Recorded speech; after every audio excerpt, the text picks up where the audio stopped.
guys, welcome back for another video. What we're going to be doing today is we are going to be looking at the Week 3 matchup slate for the 2024 college football season. We are going to look at every single top 25 matchup for Week 3. We're going to try to predict the outcome for every matchup, the spreads, the money lines, and the over-unders. Go ahead and hit that like button and subscribe. If you have any comments, drop them below. We're going every week looking at every single game this year, and we're also doing the same thing for every NFL game every week as well. Make sure to hit the like button and subscribe so that we can all follow along. So Week 3 is here. Week 1 is in the books. Week 2 is in the books. We've had a lot of movement in the AP poll, but now that we're starting to get deeper into the season, we're starting to get bye weeks. Every team actually has 2 bye weeks this season because we have the playoffs. So a lot of teams that are in the top 25 aren't playing, but we're also starting to get into conference play.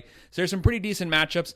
Let's go ahead and get things started. So kicking things off Friday, September 13th at 8 p.m. on Fox, we have number 20 Arizona visiting number 14 Kansas State. So this is a top 25 on top 25 matchup.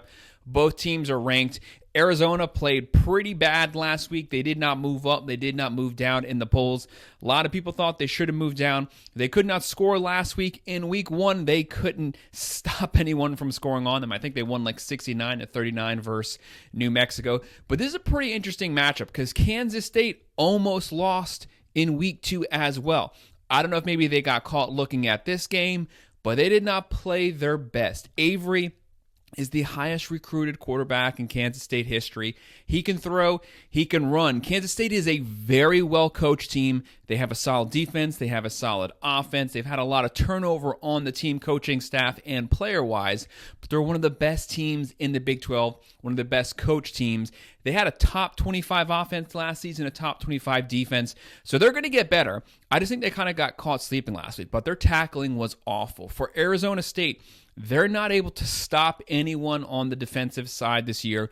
They do have a new coaching staff on this team, but they have some extremely talented skill position players. They have Fafita at quarterback. They have McMillan at wide receiver, who's probably going to be a first-round pick in the NFL draft this season. This is a very talented team. So even though Kansas State is the 7-point favorites here, the over-under 57.5, this game could potentially turn into a complete shootout. I'm almost split 50-50 on who I think is going to pull this game out, but I'm going to go with the more assured coaching staff. I have Kansas State getting the win here at home, 33-24. A close one, but Kansas State pulls away in the fourth quarter, and I do have them covering that spread as well. The next matchup we're looking at, we're now moving on to Saturday at 3:30 p.m. We have number 9 Oregon at 2-0 visiting 2-0 Oregon State. The Civil War is back, the old Pac-12 rivalry matchup. They are keeping it alive. The Ducks, 68.4% chance to win this game. Both teams are undefeated, and the Ducks, who started out the season, number 3 or 4, they've been moving down every single week because they have not been playing up to their potential. This is a top 5 talented team. They should have a top 10 offense, top 10 defense, just like they had last season. An extremely talented team, and they got even better through the portal. Dan Lanning and this team, they have a lot that they need to work on. Their defense is solid, although they got gashed last week by Boise State, but they were playing one of the best running backs in the country. A lot of the issues are on offense, and there's no reason for that. They have a very talented offensive line, but they're not able to get any push. They're not able to protect Gabriel, and they're not able to open up any running lanes for the Oregon Ducks run game. That's what's holding this team back, and it's really surprising because their first 2 games should have been massive blowouts, but they're barely winning these games, and they're keeping these teams in the game. At some point, it's going to catch them off guard, and they're going to lose a game. They're going to drop a game that they should be winning, potentially versus Oregon State, who's been playing very solid this season. You have first-time head coach Trent Bray. He's had the Beavers prepared every single game, and they would love nothing more than to ruin the Ducks season right now. I'm not hitting the panic button, though. If you're a Ducks fan, this team should be getting better every single week. I don't know what they have going on, but they better sort it out before they play the Buckeyes. You have Oregon here. They're 16.5-point favorites. I have them winning this game, 37-21. I do not have them covering the spread. So the spread's 16.5, the over-under 50.5. I have them just barely missing it, but I would not be surprised if that spread comes down by game time. The next matchup we're looking at 3:30 p.m., we have 1-0 Ball State. This game is going to be on the ACC network. They'll be visiting number 10 Miami at 2-0. Miami's coming out of beating the garbage out of FAMU right now. They are rolling hot. They're in the top 10. First time they've been in the top 10 since, 2018 or something like that. It's been a really long time.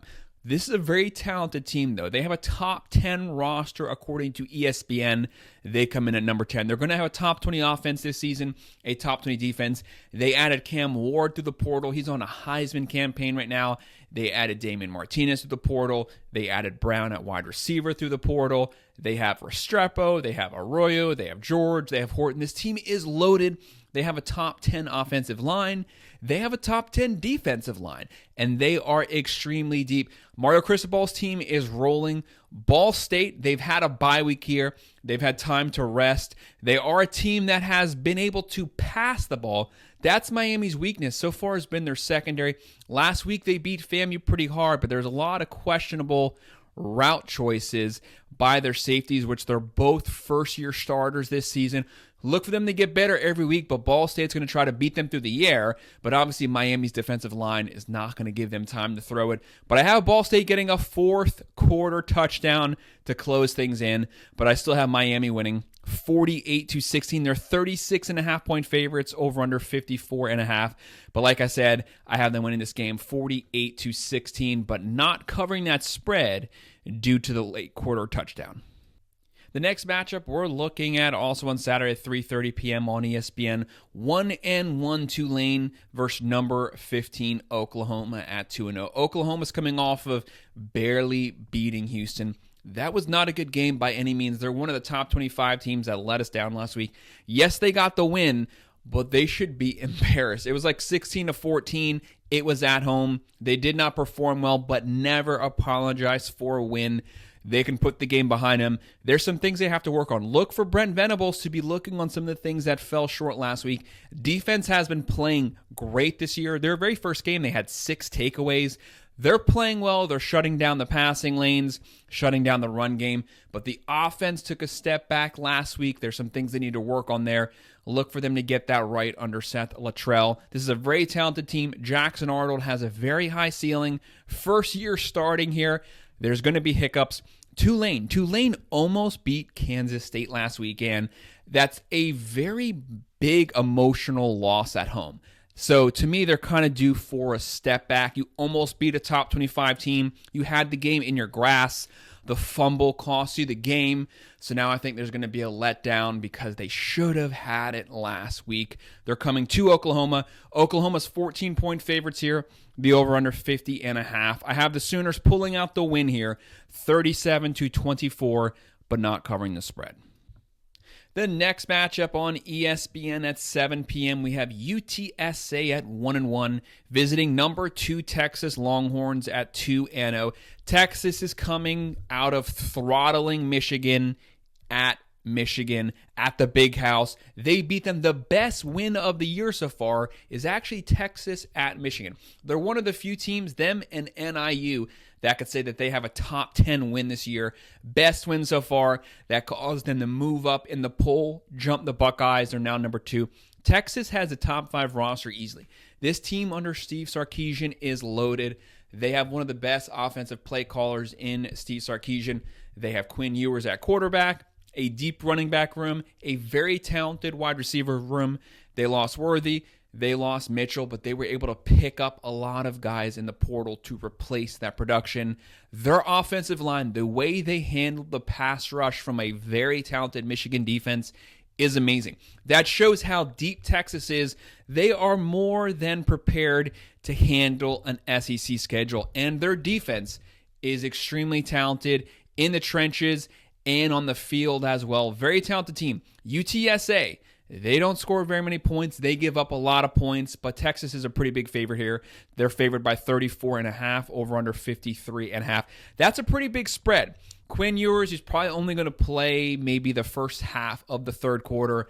Then they'll bring in Manning, but they want to get Manning a lot of snaps. They want to get him prepared for next season, or if Quinn Ewers were to get hurt at some point this season. So he will be throwing the ball. I have the Longhorns winning this one at home, 48-13, and covering that spread.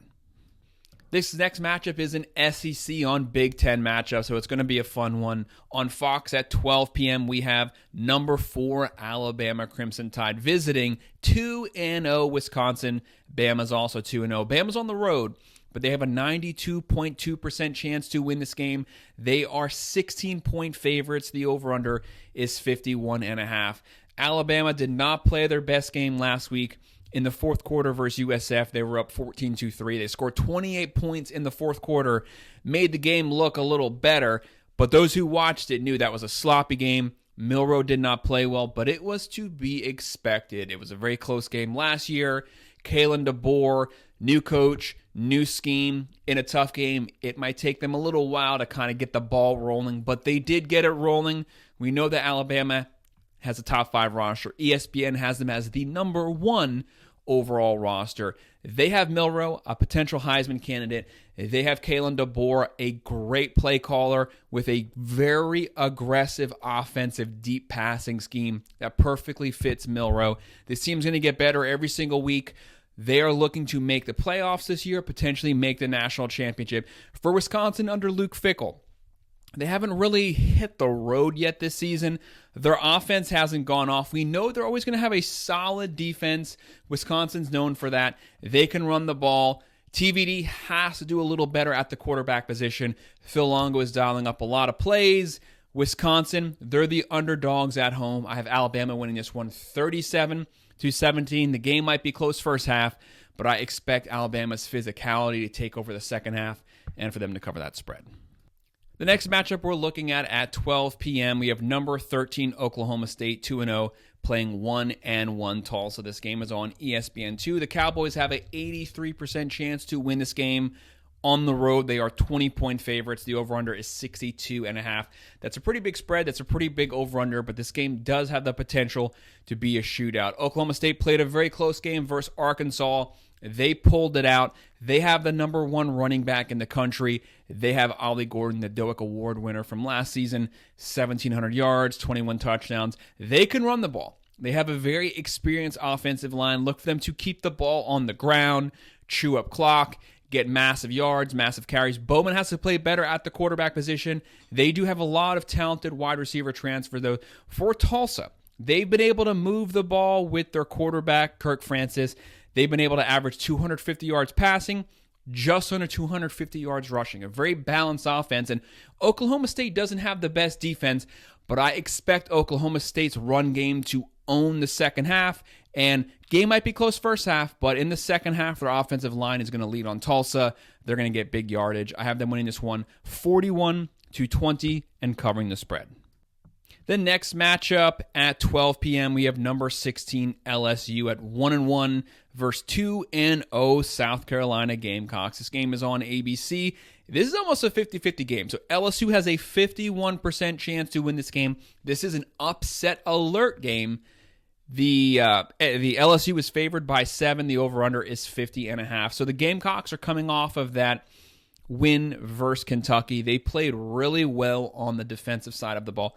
No one had the Gamecocks at 2-0. Props to Shane Beamer. He's had a lot of pressure on him. He's on the hot seat this season, but the Gamecocks are performing so far. For LSU, they had the loss versus Notre Dame. They beat Nichols last week, but it was not a good performance. They did not rebound from the Notre Dame loss very well. The game was way too close. They gave up way too many points, and their defense, who played really well versus USC, they didn't play well last week. Yes, they won the game handedly, but they gave up too many yards, too many points. They need a rebound game here. They're kind of riding in neutral. Gamecocks are riding high right now. So there's a really decent probability that the Gamecocks can win this one. If they win it, I would not be surprised. I would not be surprised if the spread is not covered. I have LSU, though. Nussmeier has to get a little more accurate passing the ball, but they have a lot of playmakers. I have LSU getting the win here, 32-20, and covering that spread. But I'm very nervous about this game because these two teams are kind of neutral right now. Neutral for LSU, Gamecocks riding high, but LSU can easily take this one. They just have to play up to their talent level. Our next matchup on the Big Ten Network at 12 p.m., we have 2-0 Arkansas State visiting number 17 Michigan at 1-1. Michigan at home, a 92.5% chance to win this game. Arkansas State, they've been scoring points. They've been giving up some points, but they are undefeated, and they're feeling pretty good right now coming into Michigan, thinking maybe they might be able to steal one because of the beating Michigan took down from Texas. So maybe they could take advantage of them having lost their air and steal one here. I don't think it's going to happen. Michigan is 23-point favorites, the over-under 45.5. Michigan has a lot of things they need to work on. They are the defending national champions. They did not play like it last week. Obviously, they lost a lot of pieces to the NFL. They lost their head coach. They lost all of their starters on offense except one. They lost a lot of their defense. They only brought back about 5 or 6 players on the defensive side. We know they have a very talented defense, a very physical defense. They're going to control this game. The issues are on offense. They need to get first downs. Warren, Orji, if you have 2 quarterbacks, you have no quarterbacks. Someone has to step up. The offensive play calling has been atrocious. It's not aggressive at all. Sharon Moore, I personally didn't like the hire. I didn't necessarily like him as a coordinator. I thought he was a very conservative coordinator personally, and he's not the coordinator right now, but the team reflects his style on offense. When they were getting curb stomped by Texas, he was taking field goals. I don't understand that. You need to have your foot on the gas no matter what. Play hard, play to win. Don't play to just barely make it. But, maybe they'll get better. He's a first-time head coach. This is a team that has a lot of moving parts. They have a lot of off-the-field stuff going on. You don't want to put too much into that loss. The whole season is still in front of them. That was also a out-of-conference loss, which technically doesn't matter because as long as you win the Big Ten, you're in the playoffs anyways. Michigan, heavy favorites here, and I have them playing a little better here, winning this one 38-10 and covering the spread.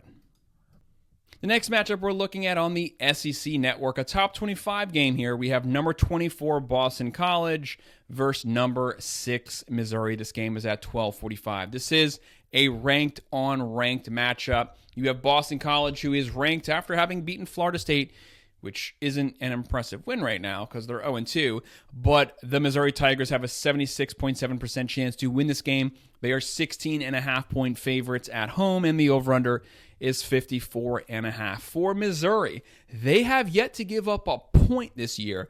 They're 2-0, but they've played virtually no one, but it's still an accomplishment to have back-to-back shutout games. Prop to them. Boston College, their defense has been solid. Bill O'Brien is the head coach. Thomas Castellanos at quarterback had 1,000 rushing yards last season.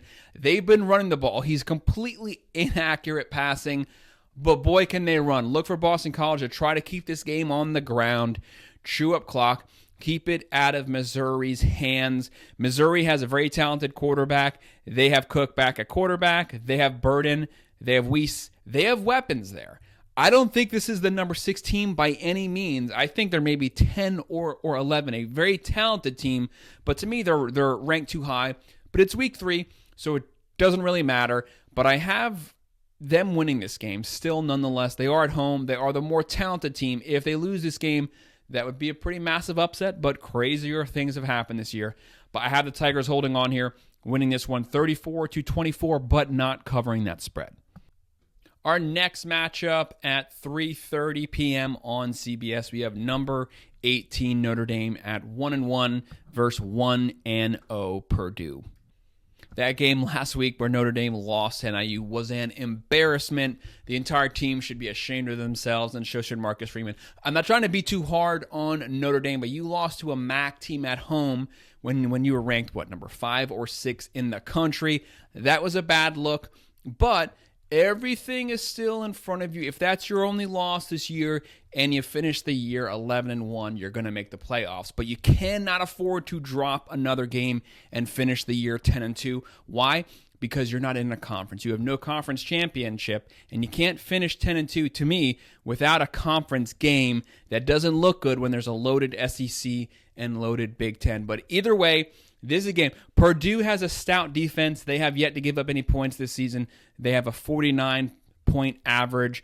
Notre Dame They're on the road, but they're 10.5-point favorites over under 45.5. Notre Dame has a 73.7% chance to win this game. Notre Dame's the better team, the better roster. I've been saying all year, all offseason, Riley Leonard, I never thought he was a good quarterback when he was at Duke. He can run, he can scramble, but he could never throw to save his life. I watched him a lot there. He was not good, but you got to live with him. It is what it is. He has no passing touchdowns, and it's week 3. Not a good look. Denbrock, though, great coordinator. He's going to dial up some plays. You have Al Golden on the defensive side. Defense travels, so that defense will be coming to Purdue. Look for this team to rally. Marcus Freeman should get them back on track. This is a potential upset alert game, but I have Notre Dame winning on the road 33-13 and covering the spread. Our next game on CBS at 4:30, number 12 Utah Utes at 2-0 versus Utah State. This game's at 4:30. Utah has a 92.7% chance to win the game. They're 21.5-point favorites on the road. The over-under is 46.5. Utah, Cam Rising, the quarterback, hurt his hand last week versus Baylor. Whenever he goes, so completely goes the entire offense. The offense becomes completely non-existent without Cam Rising. We don't know his status for this game, but there's a probability that he doesn't play. If so, their offense is going to be pretty slow-moving. They're basically just going to be a completely run-focused offense. But they're going to have a top defense. This team's going to have a top 15 defense every season. Kyle Whittingham, a great coach, a very underappreciated coach, the third longest tenured coach in the country. This guy knows how to coach, and that defense is going to travel. But if Cam Rising's not there, this game's kind of hard to gauge just because we don't know who the quarterback's going to be. Barnes, the old Utah State quarterback, the old Utah quarterback, is now the quarterback at Utah State. There's the revenge factor there, but there's a massive talent gap. I have Utah winning this one on the road 33-10 and covering the spread. But we need to know more. We need to know if Cam Rising is playing. The next matchup on the CW network, number 5 Ole Miss at 2-0. This game's at 6:30, visiting 1-1 Wake Forest. Ole Miss has an 89.5% chance to win this game. They're 23-point favorites on the road. The over-under 63.5. Vegas has this being a high-scoring game. Ole Miss put all of their chips in the offseason in the transfer portal. An extremely talented team under Lane Kiffin. Jackson Dart is lighting it up at the quarterback position, potentially having a Heisman-level season. Their defense has been playing lights out. Their offense has been going off. They scored 76 points the first week. They scored 50-something last week. They're averaging 64 points right now. Wake Forest doesn't have a good defense, but they've actually also been playing decently well so far this season. They're going to be looking to at least just try to get some points, make this game respectable. They should not win this game. Ole Miss should win this game handedly, but Wake Forest might get some yards, garbage time. I have Ole Miss winning this one 48-20 and covering that spread. This is a very talented team. They have the SEC championship in their sights, and they're also focused on making the playoffs this year. The next matchup at 7:30 on ABC, number 1 Georgia Bulldogs at 2-0 playing the University of Kentucky at 1-1. Georgia 92.3% chance to win this game. They're 24-point favorites over under 45.5. Had Kentucky beaten South Carolina last week, this game would have a lot more build up to it. They have the quarterback who transferred from Georgia, Vandergrift, but they completely fell apart last week. Vandergrift played like garbage. Georgia's rolling right now. They have the win versus Clemson. They have the win versus Tennessee Tech. They have a top 3 talented roster, a top 5 offense, a top 5 defense. Kirby Smart, very deep roster. Kentucky sometimes plays Georgia very close, but last week was just such a letdown. I have Georgia winning this one 38-16, not covering the spread. Kentucky's better than they played last week. They might be able to get past the spread portion, but I also wouldn't be surprised if Georgia just blows them out. Then the next game on the Big Ten Network, we have 2-0 UNI at 7:30 visiting number 23 Nebraska at 2-0. Nebraska 95% chance to win this game. This is FCS versus FBS, so there's no spread out now, but we know it's going to be a big one. Nebraska's coming off of that emotional win versus Colorado where they completely controlled that game, beat them, controlled the line of scrimmage, controlled everything actually. The score was a blowout, but the score doesn't give full justification to how badly Nebraska manhandled Colorado. I was in no way surprised. I've been calling it the whole offseason. Nebraska is much improved under Matt Rule, a top 20 defense, a very physical defense. They're going to run downhill. You have to out-muscle them. They're well coached. They're disciplined. Dylan Raiola, great coach, a great quarterback, showed just how polished he is as a true freshman starting and playing at Nebraska.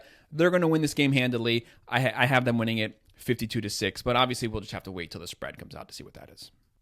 The next game and the final game on the SEC Network at 7:45, we have 0-2 Kent visiting number 7 Tennessee Volunteers at 2-0. Tennessee, 99% chance to win this game.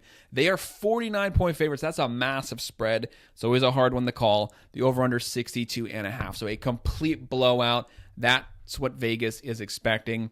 Kent State, they're giving up 39 points a game. That's why they're 0-2. And you have Tennessee averaging 60 points a game right now. Josh Heupel, great coach, runs a very balanced air raid. This team is great. Nico at quarterback. You have Squirrel White. You have Dylan Sampson. This team is loaded on offense. They can throw it. They can run it. And they've been playing solid defense, getting a lot of sacks every single game. I think the last game they had 13 or 15 tackles for a loss. They're getting after it. They can beat you multiple ways. They can beat you running the ball, passing the ball. They can beat you on defense. But Kent State's not going to challenge them. This game's going to be a blowout. I have Tennessee winning this one 60-9. That spread is so big, though. I don't like spreads that big. I would avoid this game personally. I'm not going to be anywhere near this game. 49 is just a massive spread. They could take the starters out really early as they're looking at SEC play coming out, and they might not hit that spread. But either way, if the starters stay in there, they're going to score a lot of points. The second string, third string, they're still going to beat the crap out of Kent State. I have Tennessee, like I said, winning it 60-9 and covering the spread. So that's our breakdown of our Week 3 top 25 matchups, the predictions, and looking at the spreads. Go ahead and hit that like button and subscribe. If you have any comments, drop them below, and I'll respond. Thank you.